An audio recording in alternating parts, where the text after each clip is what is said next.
پرانے وقتوں کی بات ہے کہ ملک یمن پر ایک نیک بادشاہ حکومت کرتا تھا۔ وہ اپنی رعایا کے ساتھ بہت نیک سلوک کرتا تھا۔ اس کی 4 بیٹیاں تھیں، جن میں سے ایک شہزادی بہت حسین تھی، جس کی خوبصورتی پر باقی شہزادیاں نفرت کرتی تھیں۔ اس شہزادی کا نام شہزادی سوہا تھا۔ ایک دفعہ اس کا باپ کسی کام کی غرض سے بیرون ملک گیا۔ اس نے اپنی ساری بیٹیوں سے ان کی خواہشات پوچھی۔ ان 3 بہنوں نے قیمتی زیورات لانے کو کہا۔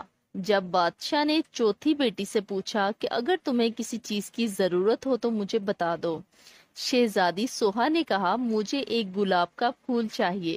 اس کا باپ کوئی نہ کوئی بات بھول جاتا تھا، اس لیے صرف شہزادی سوہا کے لیے پھول لے آیا اور باقی چیزیں بھول گیا۔ جب وہ گھر آیا تو شہزادیاں دروازے پر کھڑی اپنے باپ کا انتظار کر رہی تھیں۔ جب ان کا باپ آیا تو صرف ایک پھول کے علاوہ اس کے پاس کچھ نہ تھا۔ شہزادیوں نے اپنے باپ کو برا بھلا کہہ کر باپ کی نافرمانی کی۔ شہزادی سوہا کمرے میں جا کر رونے لگی۔ اس کا باپ کمرے میں آیا، اس کا پھول اسے دے دیا۔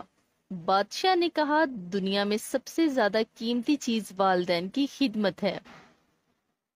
جب بادشاہ دوسری مرتبہ بیرون ملک گیا تو سب نے اپنی اپنی چیزیں لانے کے لیے کہا، مگر شہزادی سوہا نے اس پر خاموشی اختیار کر لی۔ اس نے سوچا کہ اس بار کوئی ایسی بات نہ ہو کہ جس سے میرے باپ کا دل دکھے، تو بادشاہ نے اپنی بیٹیوں کے لیے زیورات لیے۔ راستے میں ایک جنگل تھا۔ بادشاہ اس جنگل میں سے گزر رہا تھا تو اس نے درخت پر بیٹھے ایک چمگادڑ کو دیکھا۔ وہ چمگادڑ اصل میں ایک خوفناک جن تھا۔ اس نے بادشاہ کو قید کر لیا۔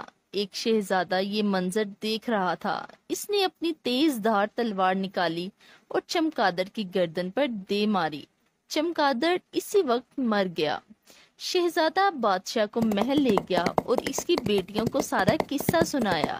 شہزادیاں اپنے باپ کے پاس آئیں اور اپنے باپ سے نافرمانی پر معافی مانگی۔ بادشاہ نے اس وقت اپنی ساری شہزادیوں میں سے سوہا پر فخر محسوس کیا اور اپنی ساری بیٹیوں کو گلے لگا لیا۔ سب ہنسی خوشی رہنے لگے۔ دیکھا بچوں، والدین کا ادب کرنے سے برکت ہوتی ہے۔ ہمیں بھی چاہیے کہ شہزادی سوہا کی طرح اپنے والدین کی خدمت کریں اور ایسی بات زبان پر نہ لائیں جس سے والدین کا دل دکھے۔